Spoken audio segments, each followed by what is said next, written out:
Hi everyone. I just wanted to talk about a couple of things that have been really nagging at me to talk about, and I'm not really sure why. Hopefully they may resonate with some of you. And again, with everything I say, please just take what feels right to you and decide what you do with it from there. The energy is, I'm honestly, I said it before, I don't even, it's like there's something every day. I don't even know where to begin anymore. I know we had an X-class flare just before midnight on Tuesday night, Australian time, because my little one and I were up from about 1:30 and it was just nuts. And then I looked at the Schumann, and yes, we've had those big white periods, but it's very much the very brief pulsing lines that I'm very drawn to at the moment. The whites I always interpret as just a larger wave of light moving, because often those big whiteouts are contained within the graph, so they'll bleed out before they get to the bottom of the chart at the 40 hertz mark. The other ones I've touched on before that I've only seen since I think mid-March, around then, and I call them this rapid fire pulsing, and it's pretty much every day I've noticed it. And what I don't even know if this is right, what I'm being shown is it's because our field is intertwined with Gaia's field.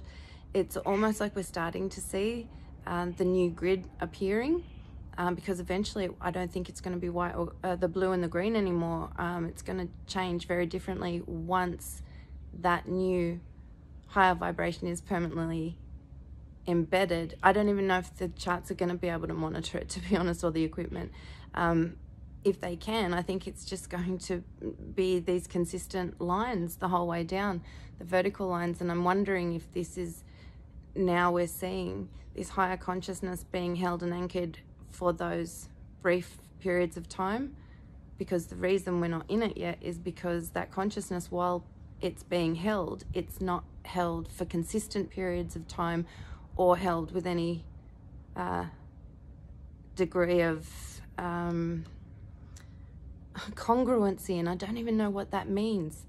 I'm gonna have to look it up after this. So it's there, it's attainable, same as people are at times holding even higher than that 5D consciousness, but they can be for very brief periods, they can be for slightly longer, but they're not being permanently held enough for it to be permanently anchored, and that's what we're in the process of. So I'm wondering if these lines are, now we're starting to see this new grid pattern forming. So I'm not sure, just sharing thoughts. I do definitely believe that they are this higher vibrational light. I'm talking 6, even 7 level light being integrated by Gaia, the information she needs from that being received, held, and then when she feels the moment is opportune, releasing that energy in these short bursts, because I do believe if we were to see it in one big wave, that would just be too overwhelming. We can all sense that it's been very intense, but there's been the solar activity, but not daily solar activity that would have this effect on us. So it's coming from somewhere else. It's multiple places, but I do believe these are more cosmic rays being reflected on the Schumann, because solar storms don't seem to show up. It's all changing. It's all changing. I've been feeling this really massive level of anxiety today, what I thought was anxiety, but now I've had a chance to just sit with it. It's like I'm generating it, but it's almost, there's nothing that I'm anxious about. It's almost as a response to something coming, like these two big electromagnetic fields are sort of sensing that something's coming and starting a response to it. I know that I tend to do this prior to something coming. It just seems to be my process. So yeah, I'm not sure. I feel like we're going to see something happen in the next few days, whether it be a solar storm, even though it's not predicted, or possibly a blackout on the Schumann. I don't know. Maybe nothing. It's a very intense feeling. It feels like my heart's beating harder, faster, but I don't think it is. It's very strange. I'm sure you know what I mean. This is not the normal anxiety that I've had with these sorts of things, which makes me wonder. Anyway, when I was walking, I really felt like I needed to share that there's what I'm sensing or identifying in cases, and I'm not saying with everybody, but there seems to be two very core imprints or wounds that are surfacing at the moment, and they're related to aspects of how people are feeling. And I know a lot of people are talking about loneliness, not isolation, but this sense of loneliness. And this loneliness you can feel when you're in a room surrounded by people that you would normally feel the closest to. It's I don't even think you can fully describe it, because unless you experience it, people don't know what you mean. It's a sense of homesickness, but not knowing where home is. It's a sense of longing, but not knowing for what. It's wanting a sense of wholeness and believing it's going to come from someone or something outside of us. But what it really is, I'm understanding, is this core wound where when we were higher dimensional aspects of ourselves, we were told what the experience would be like of coming into the lower realms of especially the fourth and the third dimension. What a huge contraction of energy and vibration that would be, how overwhelming it would be, and that there would be a veil of forgetfulness. And we all were sure that we could do this. We'd prepared ourselves. We knew what to expect. It's a bit like, I don't know, somebody that's going to go out exploring. You plan for all contingencies. You're prepared. You know what to expect. So you're right. And in theory, that's the case. But the problem was when we actually went through this process, and it doesn't matter how many times you do it, but when we went through this original process, we were prepared for it, but we weren't really prepared for it. And the shock and the trauma of going from such an expanded state into such a contracted state of a physical body, but it's a kind of like, if you imagine being you now, feeling everything you're feeling, and then being put into a compactor where you're crushed down into a dice, but you feel everything. Like, that's pretty much what it was. And the shock and everything that came with that, our awareness went from who we really are, suddenly shrunk into only being aware of suddenly being in pain, in limitation, and ultimately separation from our true aspects. And so then we felt that we'd done something wrong, or we'd failed in some way, and we'd been cast out and abandoned and left alone in this very dense place where,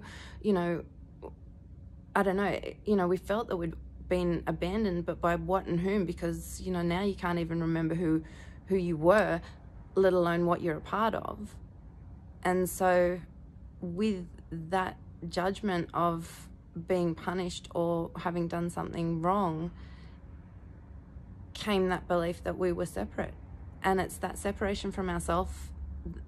It's home is that connection with ourself before it fragmented that we're looking for, and before it came through this process. And the reason that it's still such a raw wound and we feel it so strongly is because every time we incarnate into a human body, we relive that process by going from our mother's womb, which is that warm, safe, secure place where we have everything we need, we're intimately connected, to this painful process. And that's if it's, you know, not a complicated birth. The natural birth process is traumatic and painful for a child, and then it's, you know, suddenly whooshed out of the body into somewhere that's got all these bright lights, all these sounds going on, all these different smells. You know, it's cold, the temperature's different, and they know there's this intense feeling, I'm not connected to anything anymore. I'm here on my own. And then you're reliant on someone else for your survival for a very long time.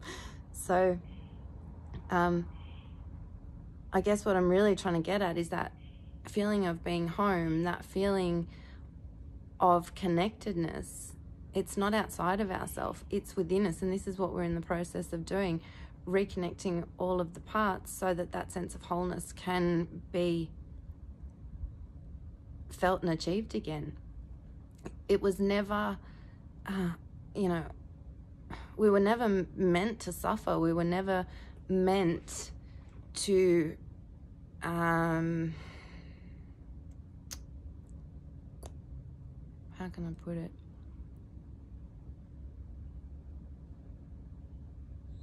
It was never meant to be about earning our way back anywhere. It was always about remembering who we really are. So that loneliness that's coming up, it is that voice inside you saying, follow me, this is the way home. And it's a journey that we're on. And it's a natural journey now, so we can accelerate it by working with the process. We can just let it happen naturally, like many are. Many are still unconscious that it's even unfolding, but that's all, you know, if you think of a really huge book with each page as someone's story, each page is different. And that's what makes the book so interesting. It would be really, really boring to read like thousands of pages that were all the same. So I'd never actually thought of it like that until that just came out. So I think that's actually a beautiful way to look at it. We're all pages of a massive book, and each page is different, because that's what makes it so interesting and so unique. So yeah, this is a primal wound, that comes from feeling that we've been separate and cut off from the all that is and the love that comes with that. And we were never cut off. It was a choice that we made when we decided that we wanted to be, you know, adventurous for whether it was just exploration or we came here on a mission, you know. So the quicker we learn to let go of judging any parts of ourselves as wrong, then the quicker we come to just integrate all parts on each level. And there's many levels. We're just making our way up them. And there's no rush. I mean, the main part is to get to level 5, because that's when, you know, the other levels collapse into themselves. And, you know, then it all comes choice. So anyway, the second thing that's coming up is fear and anxiety. And it's coming from deep, deep, deep. And what I'm understanding this to be, and again, don't know if I'm understanding this correctly, but there are many different layers to the universe, I want to say, which each hold form of a different level to allow different experiences. Whenever we incarnate into the third dimensional form on Earth, then we have within us what you could call a holder of form. I believe it's also been termed like a deva, body, deva, I don't know. But basically it's to give some sense of familiarity to the experience, so it's not completely new every time. Like there's this sense of doing it with a friend, I suppose, because it's the same holder of form each time. And this is where I'm not sure if I'm interpreting it correctly, but what I'm understanding is that this primal fear is a fear of death, and it's not your conscious or you know, you're not consciously fearing that you're going to die or anything like that. This is coming from the holder of form fearing it's going to die, because in past human incarnations, whenever the consciousness has reached a certain level, it was as a result of death. So the body was dropped, died, and then higher consciousness was experienced, and then the incarnation process often would reoccur, you know, start back again. So now that our consciousness is expanding and the changes are happening within our body, this aspect of us are now, I guess, frightened that it's getting time that the body's going to die again. And so, like I said, this is a very unconscious thing coming up. It's just, and it may not even be coming up as a fear of death. It's a nervous system response where the nervous system goes into fight or flight, and it can't seem to be calmed down. It's freaking out because it's like, I don't want to die, I don't want to die, I don't want to die. And it's coming from the body, it's not coming from the mind.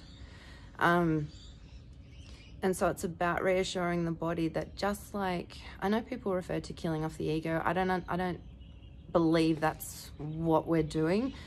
I feel like, and everyone is welcome to their own terms.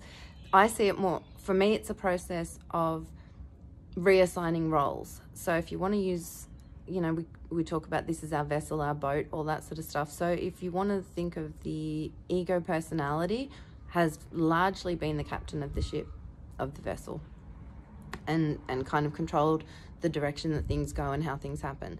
Whereas now the soul energy is taking over. It's not kicking the ego off the boat and saying, you're not, you know, bugger off now. It's kind of just saying, you've done a really good job, but now we're going to reassign you to first mate because I've had a bit of extra training on this and I can see the bigger picture and navigate this a bit better now. So, you know, you're still very important and you're still needed, but just not in the way that you were before. And for me, that's the same thing that's going to happen with our body. It's not suddenly just going to dissolve. It's in the process of transformation, which means that it's still coming with us, but just in a different form. And so if you're really struggling with this anxiety and this fear that you don't know where it's coming from, and this unable to calm the nervous system, perhaps just try talking to that aspect of you and just reminding them that this is a process of transformation. Everything is being drawn back to the source now. And, you know, we were on the out breath, now we're on the in breath. We're being pulled back. So, yeah, it may sound a bit crazy, but it feels important, because I know a lot of people are really struggling with feelings that they just can't explain at the moment. And I know that's been common along this, but this is different. This is people that have a lot of tools in their toolbox, and none of them are working, or this has got them in such a state of internal panic that they just can't work with them at the moment. So yeah, anyway, I'm gonna go before this gets too long. So I hope some of that resonates. Like I said, take it or leave it. It's all good. And I hope you're doing okay. If you're interested, I'll put up the most recent photo of the Schumann that has all of these spikes, and just see what you feel when you look at it. I do believe for a while now we've been seeing the changes occurring on the chart, but I feel like everything happening at the moment, things are just getting clearer and progressing that bit quicker. So take care of yourself. We all have our own processes. Things that work for us may not work for other people, and vice versa. So think of the things that really work for you and do as much of them as you can at the moment. I think the main ones that work for everyone is making sure we stay really hydrated, especially when energies are intense, and they haven't really stopped, so I guess we shouldn't stop either. Sleep is really important for integrating this, going into the lower brainwave states, because that's where a lot of this gets integrated. So if your sleep's getting disrupted, try to make up for it where you can, or at least let your body just relax and let your mind relax and go into the lower brainwave states and integrate it that way. So, yeah. I think that's it. I'm going to go. All right. Take care. Thinking of you all. Hoping you're surviving all of this with as much grace and ease as possible. And I say as possible because I do know that this is an extremely tumultuous time. And, you know, we do really well, and then we have moments where it just gets too much. So be kind to yourself, because, you know, we're all dealing with a lot. I so wish some days I could just go back to sleep, because it seemed so much easier back then, when all I had to worry about was whether I looked good in the clothes I was wearing to work that day, and whether I met, you know, my targets and who I was having a drink with that weekend. Oh, the simple things. No, I would never go back to that, I can tell you. But there are moments where I do wish, just put me in a coma for this and wake me up when we're almost there. But you know what? We're almost there. So here we go. All right. Sending you all big heart hugs. Sorry for waffling a bit. Didn't get much sleep in the last few days, so I think that's making itself apparent now. So anyway, okay. Bye.